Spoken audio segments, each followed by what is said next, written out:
Welcome to another deep dive into the fascinating world of numismatics. Today, we're unraveling the mystery behind a humble 1-cent coin that has captured the attention of collectors and investors alike. It's the 1974 Lincoln penny, but not just any 1974 penny. This one has been valued at an astonishing $12,000.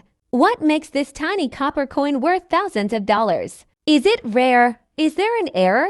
Could you have one in your collection without even knowing it? By the end of this video, you'll know exactly why some 1974 pennies are so valuable and how to spot one that might be worth a fortune. Before we dive into the specifics of the 1974 penny, let's briefly discuss the history of the Lincoln cent. This iconic coin was first introduced in 1909, replacing the Indian head cent designed by Victor David Brunner. The Lincoln penny was the first U.S. coin to feature a real historical figure, President Abraham Lincoln. For most of its existence, the penny was made primarily of copper, but the U.S. Mint has experimented with different compositions over the years. That's where the 1974 penny story gets really interesting. By the early 1970s, copper prices were rising rapidly. The U.S. government realized that producing pennies was becoming too expensive,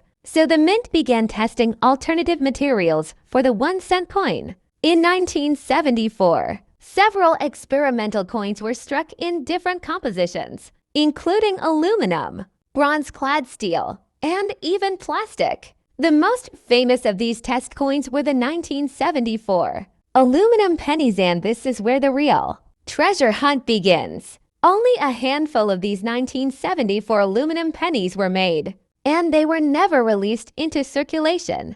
In theory, they should have all been returned to the mint and destroyed, but a few slipped through the cracks. And that's where things get exciting. If you're searching for a valuable 1974 penny, here's what you need to check. 1. The aluminum penny, the Holy Grail. The most valuable 1974 penny is the rare aluminum version. These coins weigh only 0.93 grams, significantly lighter than the standard copper penny, which weighs 3.11 grams. If you think you have one, a simple test would be to place it on a precise scale. If it's under a gram, you may have struck gold, well, aluminum. However, here's the catch: owning a 1974 aluminum penny is technically illegal. The U.S. Mint considers them government property and has attempted to reclaim the few known specimens. Despite that, collectors estimate that if one were to appear in a private sale, it could easily fetch 5 or even 6 figures at auction. Even if you don't have an aluminum penny, there's another way your 1974 Lincoln cent could be worth serious money. Some 1974 pennies exhibit a double die error, particularly in the lettering. If you see noticeable doubling in words like liberty or in God we trust, you might have a valuable variety. High-grade examples of 1974 double die pennies have sold for several